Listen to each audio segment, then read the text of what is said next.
Hey everyone, have you ever seen something that made you do a double take? Today I'm diving into the world of optical illusions, those mind-bending tricks that make you question reality. So can you trust your eyes? No, let's find out. First up, the classic Muller-Lyer illusion. Look at these two lines. They seem to be different lengths, right? But surprise, they're actually the same. Our brains interpret the arrowheads as depth cues, tricking us into seeing something that's not there.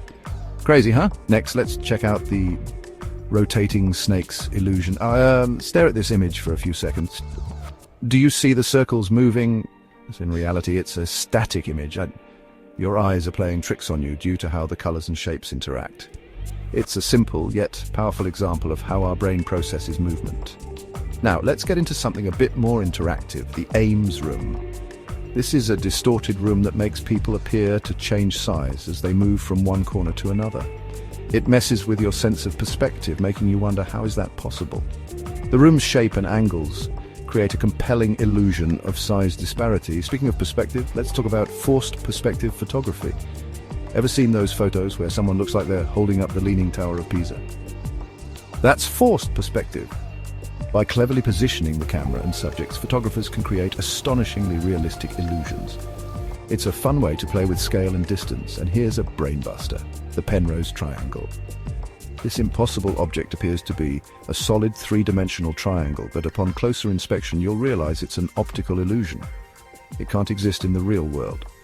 It's a fascinating example of how our brains can be tricked by certain visual cues. Let's not forget the famous Rubens vase. At first glance, you might see a vase, but look again and you'll notice two faces in profile.